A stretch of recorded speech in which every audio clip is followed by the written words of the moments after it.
Hallelujah. Hallelujah. Praise the name of Jesus. यीशु के नाम की स्तुति हो। This is a wonderful day ये बहुत ही अच्छा दिन है to talk about the wonderful God we serve. कि हम उस अद्भुत परमेश्वर के बारे में बात करें जिसकी हम सेवा करते हैं। We should have a great understanding of the God we worship. हम जिस परमेश्वर की आराधना करते हैं उसके बारे में हमें बहुत अच्छी समझ होनी चाहिए। People do not know about the greatness of God they worship. लोग जिस परमेश्वर की आराधना करते हैं उसकी महानता के बारे में नहीं जानते हैं। For a moment, God told Abraham to go out and look up to the sky. देखिए, एक समय परमेश्वर ने अब्राहम से कहा कि तू तंबू से बाहर निकल और आकाश को देख, आसमान को देख।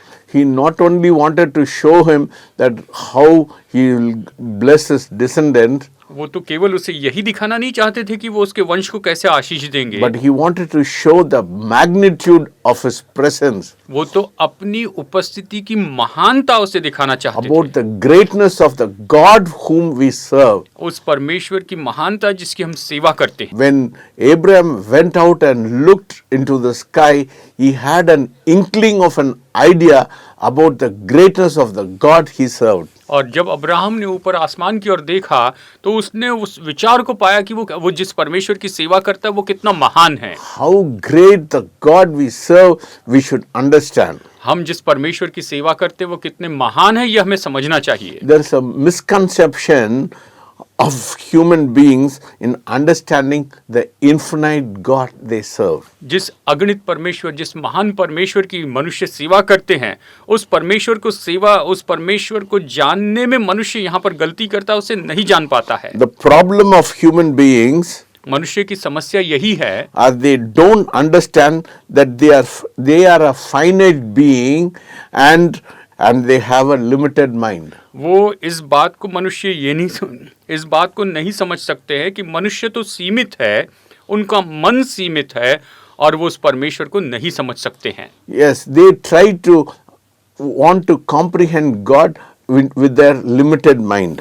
वो अपने सीमित मन से या अपने सीमित दिमाग से परमेश्वर को समझने की कोशिश करते हैं। You cannot comprehend an unlimited being with a finite mind. आप अपने सीमित मन से या सीमित दिमाग से उस असीमित परमेश्वर को नहीं समझ सकते। That is the problem with a human being. मनुष्यों में यही तो समस्या है। That is the problem with having a finite mind to understand an infinite God. और यही तो मनुष्य की समस्या है कि मनुष्य तो सीमित है और वो असीमित परमेश्वर को जानने की कोशिश करता है। Man wants to reduce the infinite God to his own level of understanding. मनुष्य जो है वो तो उस महान परमेश्वर को अपनी समझ के निचले स्तर पर लाकर रखना चाहता है। That is why he wants to worship what he can understand. और इसीलिए जिसे वो समझता है केवल उसी की उपासना करना चाहता है। Because he is not able to understand the magnitude or the greatness of God whom he is worshipping. वो जिस परमेश्वर की आराधना करता है उसकी महानता को, उसकी विशेषता को नहीं समझ पाता है। That is why he worships things as God. और इसीलिए वो वस्तुओं को परमेश्वर समझ के उनकी उपासना करता है। So he can understand him with his finite mind. ताकि वो अपने सीमित मन से उसे समझ सके। And he wants to exercise control the God whom you worship. और वो तो जिस परमेश्वर की हम आराधना करते हैं उस पर नियंत्रण करने की कोशिश करता है। How can you worship a God with your finite mind, and how can you control an infinite God who is bigger than all your understanding? आप कैसे उस महान परमेश्वर को अपने सीमित मन से उस पर नियंत्रण कर सकते हैं, और वो परमेश्वर जो हमारी समझ से परे है, बहुत बड़े है, उसे हम कैसे समझ सकते हैं? That has been the problem of man right from the beginning. और बिल्कुल शुरू से ही मनुष्य की समस्या यही रही है। They are not be able to communicate with a God who is beyond their understanding or their imagination. वो तो उस परमेश्वर से बातचीत ही नहीं कर पाए जो कि उनकी समझ और उनकी कल्पना से बिल्कुल परे है। They want to relate God to their own level of understanding. वो तो परमेश्वर को अपनी समझ के स्तर पर लाना चाहते हैं। So, because they want to somehow have control over the God they worship. वो तो किसी तरह से जिस परमेश्वर की वो आराधना करते हैं उसके ऊपर नियंत्रण करना चाहते हैं, But the God we worship is much, much, much bigger than everything. लेकिन जिस परमेश्वर की हम आराधना करते हैं वो तो बाकी सबसे बहुत बढ़कर हैं। The God we worship is a creative God. हम जिस परमेश्वर की आराधना करते हैं वो तो सृष्टिकर्ता परमेश्वर हैं। The scientist says that the galaxies are expanding every day and every moment, every second in this world. वैज्ञानिक कहते हैं कि इस संसार में जो गैलेक्सीज हैं वो हर एक दिन हर एक पल बढ़ती चली जा रही है। So, if you want to understand a God who is bigger than all the galaxies, how can you reduce him to your own level of understanding? तो जब हम उस परमेश्वर को जानना चाहते हैं जिसने सब कुछ बनाया, तो उसे हम अपने सोचने के निचले स्तर में कैसे लेकर आ सकते हैं? You cannot exercise control a God who is finite and who is bigger than all your imagination. आप उस परमेश्वर पर नियंत्रण नहीं कर सकते हैं जो कि सीमित है। आप परमेश्वर पर नियंत्रण नहीं कर सकते। आपकी कल्पना जो कि सीमित है उसके द्वारा आप उसे नहीं जान सकते हैं। That is why the word of God says in John, God is a spirit and they that worship him should worship him in spirit and in truth. और इसीलिए यूहन्ना में यहाँ पर इस तरह से कहा कि परमेश्वर तो आत्मा है और जो उसकी आराधना करते हैं वो उसकी आराधना आत्मा और सच्चाई से करें। Man is made of three elements, three beings in our life. मनुष्य हमारे अपने जीवन में 3 भाग से बना है।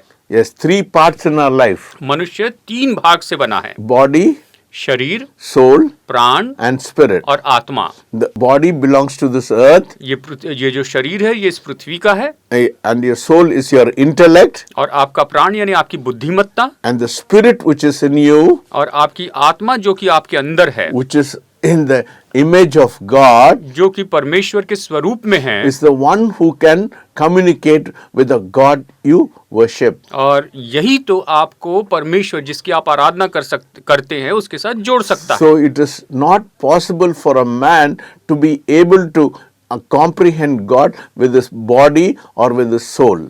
और इसीलिए मनुष्य के लिए संभव नहीं है कि वो अपने शरीर से और अपने प्राण के द्वारा परमेश्वर से बातचीत कर सके, उसे समझ सके। That has been the problem with man right from the beginning of his creation. सारी सृष्टि के समय से लेकर ही मनुष्य की यही समस्या रही है। Satan has blinded the eyes of man. He wants man to translate God to his own level of understanding. मनुष्य की समस्या यही रही है। मनुष्य जो है वो अपनी समझ से परमेश्वर को समझना चाहता है, जानना चाहता है, उसका अर्थ अपने मन के अनुसार लगाना चाहता है। That is why he wants to distract man from worshiping the living God to worshiping Satan. और इसीलिए वो मनुष्य को जीवित परमेश्वर की उपासना करने से हटाकर शैतान की उपासना करने लगाता है। So you see, so that he can take all what belongs to God. और इसीलिए जो कुछ भी परमेश्वर का है उस सब को वो लेना चाहता है। That is why God says that we have to worship a God not with our mind,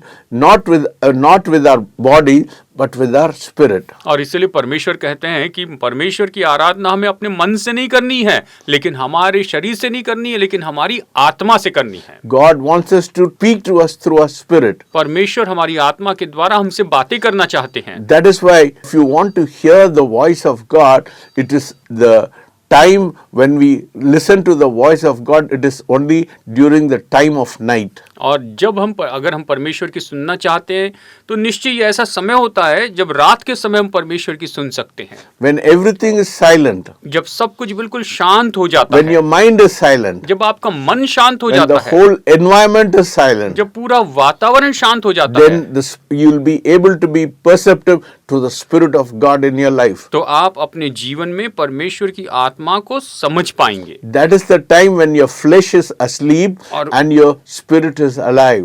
उस समय आपका शरीर सोया हुआ होता है और आपकी आत्मा जागी हुई होती है। That is the time when we will be able to communicate with God more clearly than during the day. और ये ऐसा समय है जहाँ पर हम दिन की तुलना में इस समय में परमेश्वर से ज्यादा बातचीत कर सकते हैं। The hustle and bustle of life can distract you from listening to the voice of God. जीवन की भागदौड़ जो है वो आपको परमेश्वर की सुनने से आपका ध्यान भटका सकती है। When God took him to Mount of Horeb, जब परमेश्वर एलिया को होरेब पर्वत पर लेकर गए, first there was a big earthquake.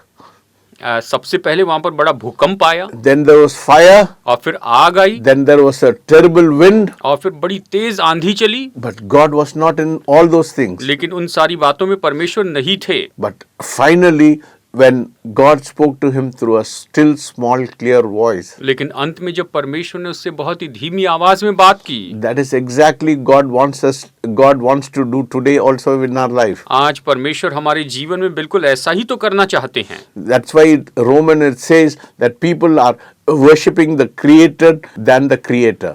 और इसीलिए रोमियो की पत्री में इस तरह से लिखा है कि मनुष्य जो है वो तो सृष्टिकर्ता की बजाय सृष्टि की उपासना कर रहा है। That is why the God we worship is a jealous God. इसीलिए जिस परमेश्वर की हम आराधना करते हैं वो तो जलन रखने वाले परमेश्वर हैं। That is why when he instructed the people of Israel, और इसीलिए जब उसने इस्राएली लोगों को बताया, when he wanted them to sacrifice, he said there should not be any cut stones, nothing to show any images for them to worship and to be distracted from worshiping the living God. और इस्राएलियों को परमेश्वर ने इस तरह से बताया कि तुम किसी पत्थर को तुम नहीं गढ़ना जिसके कारण तुम जीवित परमेश्वर को छोड़कर उसकी उपासना करने लगो। So because God wanted them not to understand him in their own level but to experience him through their spirit in their life. इसलिए क्योंकि परमेश्वर चाहते थे कि वो इस्राएली लोग अपने स्तर पर परमेश्वर को न समझें, लेकिन परमेश्वर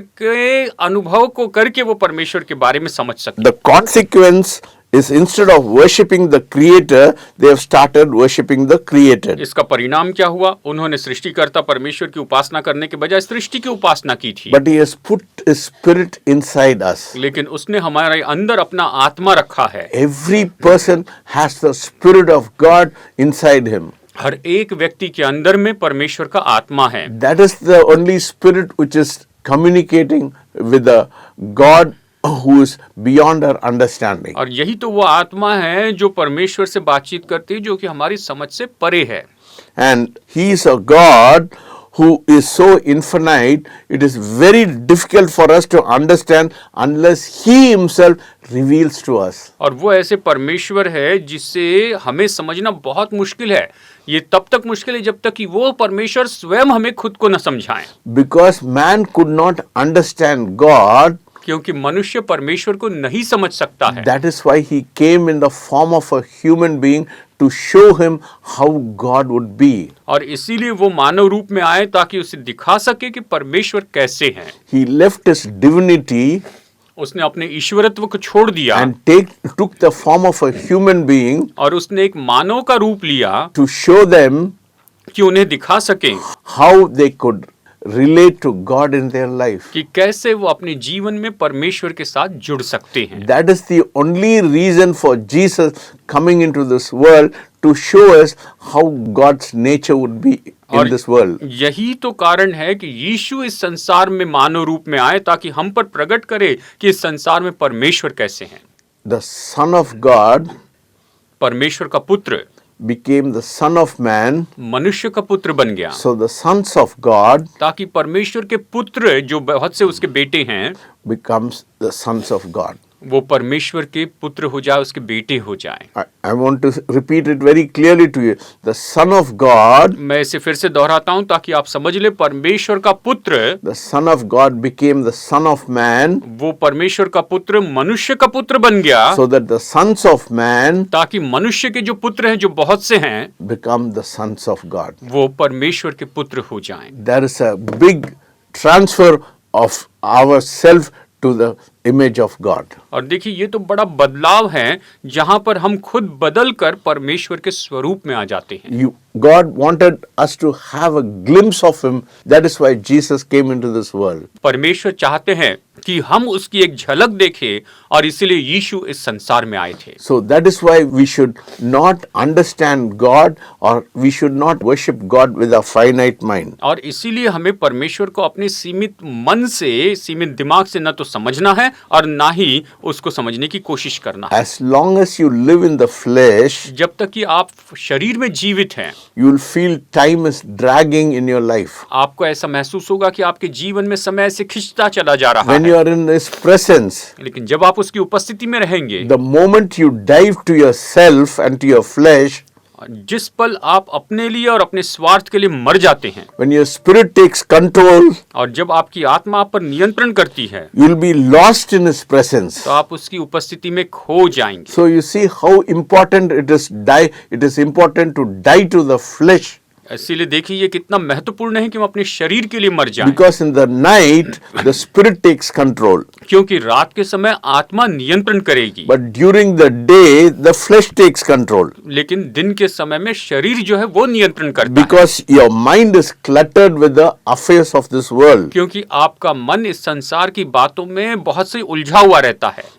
So God wants us to worship Him in spirit and in truth. तो परमेश्वर चाहते हैं कि हम आत्मा और सच्चाई से उसकी आराधना करें। That is why it is very important for us to praise God. It should come from within your spirit. और इसीलिए बहुत ही महत्वपूर्ण है कि हम परमेश्वर की स्तुति करें और यह आपकी आत्मा में से आना चाहिए। From your innermost being it should come. आपके भीतरी मनुष्यत्व में से यह आना चाहिए। So that is why we have to praise God in the spirit and with understanding of our spirit in our life, और इसीलिए हमें अपने जीवन में आत्मा की समझ रखते हुए उसकी आत्मा को समझते जाना which है, will convince God to come in the midst of us. और जिससे परमेश्वर सहमत होंगे कि वह हमारे मध्य में आए। Because when God's presence comes and fills us, then our joy will be unexplainable. क्योंकि जब परमेश्वर की उपस्थिति आकर हमें भर देती है तो हमारा आनंद बयान से बाहर होता है। It will transcend to a different level. ये एक अलग ही स्तर पर चले जाता है। It will go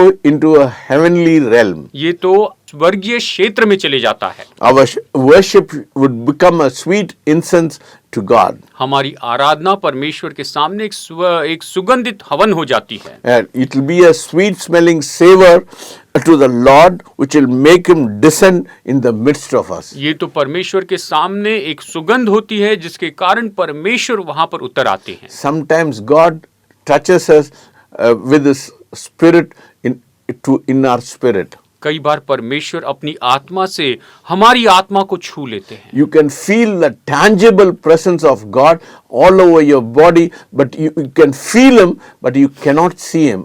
आप अपने पूरे शरीर में परमेश्वर की महसूस की जाने वाली उपस्थिति को महसूस कर सकते हैं, लेकिन आप उसे देख नहीं सकते। So that is why it is very important not to understand God with our finite mind. और इसीलिए ये बहुत ही महत्वपूर्ण है कि हम अपने सीमित मन से परमेश्वर को जानने और समझने की कोशिश न करें। That is why Jesus came into this world to give us a glimpse of the God who created us. और इसीलिए यीशु इस संसार में आए कि उस परमेश्वर ने जिसने हमें बनाया उसकी हमें यहाँ पर झलक दे सके। When God created Adam and Eve, जब परमेश्वर ने आदम और हव्वा को बनाया, He put His spirit, so Adam was able to communicate to God with the spirit. तो आदम ऐसा था जो अपनी आत्मा के द्वारा परमेश्वर से बातचीत कर सकता था। And what happened? और फिर क्या हुआ? When sin came into this world, जब इस संसार में पाप आ गया, when he was deceived by Satan, जब शैतान ने उसे धोखा दिया, the spirit died and the flesh became dominant. और तब जो है वो आत्मा मर गया और उसका शरीर उस पर हावी हो गया। And that is why the spirit was suppressed and the flesh became dominant. और तभी तो जो है आत्मा दबाया गया और शरीर उस पर अधिकार करने लगा। So that is why man is always trying to understand God with this finite mind. और इसीलिए मनुष्य हमेशा अपने सीमित मन से ही परमेश्वर को समझने की कोशिश But करता है। when Jesus came into this world, लेकिन जब यीशु इस संसार में आए, that is why he told Nicodemus और इसीलिए तो उसने निकोदेमुस से कहा that man should be born again, कि मनुष्य को फिर से नया जन्म लेना होगा, born in the spirit and in water. पानी में और आत्मा में जन्म लेना होगा। Nicodemus did not understand and he said, how can a man go to his mother's womb the second time? और निकोदेमुस इसे समझ नहीं पाया तो उसने पूछा कि कैसे एक मनुष्य अपनी माँ के गर्भ में दूसरी बार जा सकता Though है। he was a very important religious leader, हालांकि निकोदेमुस एक बहुत ही महत्वपूर्ण धार्मिक अगुवा था, he could not comprehend what Jesus was telling him यीशु उससे जो कह रहे थे वो उस बात को समझ नहीं पाया, because his spirit had died and he was not able to relate to God with his spirit because his spirit was dead. उसकी आत्मा मर चुकी थी और वो आत्मा में अपने परमेश्वर को नहीं जुड़ पाया क्योंकि उसकी आत्मा तो मर चुकी थी। But when Jesus paid the price on the cross of Calvary, लेकिन जब यीशु ने कलवरी के क्रूस पर वो दाम चुकाया, when he paid the penalty for our sin, जब उसने हमारे पापों के लिए दंड चुका दिया, now we have a chance to relate to God because our spirit is born again. अब हमारे पास मौका है कि हम परमेश्वर के साथ में जुड़ सके क्योंकि हमारी आत्मा ने नया जन्म पाया है। God has given us the spirit so that we can relate to God every day in our life. परमेश्वर ने हमें आत्मा दी है ताकि हम अपने जीवन के प्रतिदिन परमेश्वर के साथ में जुड़ My सकें। friend, God wants to touch you this morning. मेरे दोस्तों, परमेश्वर आज सुबह आपको छू लेना चाहते He हैं। wants to open your mind this morning. वो आपके मन को आज सुबह खोलना चाहते हैं। He wants to see that your understanding opens because now your spirit is open to him. वो चाहते हैं कि आपकी समझ को खोलते हुए देखें क्योंकि अभी आपकी आत्मा उसके लिए खुली है। When you accept the way which the Lord Jesus has given to you, जब वो मार्ग जो प्रभु यीशु ने आपको दिया आप उसे स्वीकार करते हैं, when you accept him as your personal savior, जब आप उसे अपना व्यक्तिगत उद्धारकर्ता स्वीकार the करते हैं, spirit which was dead वो आत्मा जो कि मरी हुई थी has become alive. वो जीवित हो जाती है। And now you'll be able to communicate with God and you'll be able to understand the God you worship. और आप उस परमेश्वर के साथ बातचीत कर सकते हैं और उस परमेश्वर को समझ सकते हैं जिसकी आपने आराधना की है। That is why Jesus, unless a person is born again, he cannot enter into the kingdom of God. और इसलिए यीशु ने कहा कि जब तक कि कोई मनुष्य नया जन्म न ले वो परमेश्वर के राज्य में प्रवेश नहीं कर सकता। God is expecting you and me to enter into his kingdom. परमेश्वर आपसे और मुझसे अपेक्षा करते हैं कि हम उसके राज्य में प्रवेश करें। If you want to enter into the kingdom of God, अगर आप परमेश्वर के राज्य में प्रवेश करना चाहते you हैं have to accept the way of salvation which Jesus has given to us. तो आपको उद्धार का वो मार्ग स्वीकार करना होगा जो यीशु ने हमें दिया है। Please do not try to understand God with your finite mind. आप कृपया करके अपने सीमित मन से परमेश्वर को समझने की कोशिश मत It कीजिए। is impossible for a man to understand God with the infinite God with a finite mind. ये तो उस असीमित परमेश्वर को सीमित मन से समझने की कोशिश करना तो बिल्कुल असंभव है। That is why he has sent his one and only son, और इसीलिए तो उसने अपने इकलौते पुत्र को भेजा so है that you and I can relate with God. ताकि आप और मैं परमेश्वर के साथ में जुड़ सकें। He is interested in our relationship with him. वो तो हमारे उसके साथ के संबंध में दिलचस्पी लेते If हैं। you call on the name of the living God, अगर आप जीवित परमेश्वर के नाम को पुकारेंगे he'll be able to answer you. तो वो आपको उत्तर दे पाएंगे। You do not try to understand God with your finite mind. आप अपने सीमित मन से परमेश्वर को समझने की कोशिश मत कीजिए। You have to relate God with your spiritual mind. आपको अपने आत्मिक मन से परमेश्वर के साथ में जुड़ना, उसे समझना है। Because you can only communicate with God with your spiritual mind. क्योंकि आप केवल अपने आत्मिक मन से ही अपने परमेश्वर के साथ में जुड़ सकते हैं। That is why Jesus came into this world for us to communicate with God. और इसीलिए यीशु इस संसार में आए कि हम परमेश्वर के साथ में जुड़ सके, उसके साथ में मिल सके। The Spirit of God will open your mind this morning. आज सुबह परमेश्वर का आत्मा आपके मन को खोल दे। All you have to do is आपको बस इतना ही करना है। you have to exercise your faith and put your trust on the Lord Jesus Christ. आपको अपने विश्वास में काम करना है और अपना भरोसा प्रभु यीशु मसीह पर रखना When है। you put your trust on the Lord Jesus Christ, जब आप अपना भरोसा प्रभु यीशु मसीह पर रखते हैं He'll open your understanding तो वो आपकी समझ खोलेंगे and He'll show you the God whom you worship is mighty and great. और वो ये दिखाएंगे कि जिस परमेश्वर की आप आराधना करते हैं वो तो सामर्थी और महान And है He'll come and dwell in your heart. और वो आकर आपके हृदय में वास करेंगे। That is why it says your body is the temple of the Holy Spirit. और इसलिए ये कहता है कि आपकी देह पवित्र आत्मा का मंदिर है And He wants to take residence in your heart. और वो आपके हृदय में वास करना चाहते हैं। If you call on Him, अगर आप उसे पुकारें He's willing to open your mind. तो वो इच्छा रखते हैं कि आपके मन को खोल दें And He'll give you a revelation knowledge. और वो आपको प्रकाशन का ज्ञान देंगे। If this word has touched you this morning, अगर आज सुबह इस वचन ने आपको छू लिया है call on the name of Jesus. तो यीशु के नाम को पुकारिए, He'll touch you. वो आपको छू He'll लेंगे, change you. वो आपको बदल He'll देंगे, transform you वो आपको पूरी तरह बदल देंगे and bring about a transformation in your और life. आपके जीवन में पूरा बदलाव लेकर If आएंगे। this word has touched you this morning, आज सुबह इस वचन ने आपको छुआ है tell God, तो परमेश्वर से कहिए, Lord, open my spiritual eyes प्रभु मेरे आत्मिक आंखों को so खोलिए that I may relate to you this morning. ताकि मैं आज सुबह आपके साथ में जुड़ सकूं। If you have been blessed with this word, अगर आपने इस वचन से आशीष पाई है our intercessors are ready to receive your call. तो हमारे मध्यस्थ तैयार हैं कि आपकी फोन कॉल प्राप्त करें। Our number is on the screen. हमारा नंबर स्क्रीन पर है, You can call us anytime. आप किसी भी समय हमें फोन कर सकते We हैं। are always available to counsel you and to pray for you. हम हमेशा आपको सलाह देने के लिए और आपके लिए प्रार्थना करने के लिए उपलब्ध हैं। May God bless you. परमेश्वर आपको आशीष Let दे। us pray. आइए प्रार्थना करते Heavenly हैं। Father, we thank you and we praise you, Lord, for this wonderful time. स्वर्गीय पिता परमेश्वर, हम आपकी स्तुति करते, इस अद्भुत समय के लिए धन्यवाद Lord, देते हैं। thank you and we praise you. You sent your one and only Son for us to understand your finite nature. धन्यवाद देते हैं प्रभु, आपके अगणित स्वभाव को समझने के लिए आपने अपने पुत्र को हमारे पास भेजा। Thank you for speaking to us this morning. हमारे साथ आज बातचीत करने के लिए धन्यवाद। Touch us this morning. हमें आज छू लीजिए, Transform us. हमें बदल दीजिए, Bring about a change in our life. हमारे जीवन में बदलाव लाइए, Give us revelation knowledge हमें प्रकाशन का ज्ञान दीजिए and speak to us through your still small voice. और अपनी धीमी आवाज के द्वारा हमसे बातचीत In कीजिए। Jesus' name I pray. यीशु के नाम में प्रार्थना करते हैं, Amen. आमीन। To be like Jesus, to be like Jesus.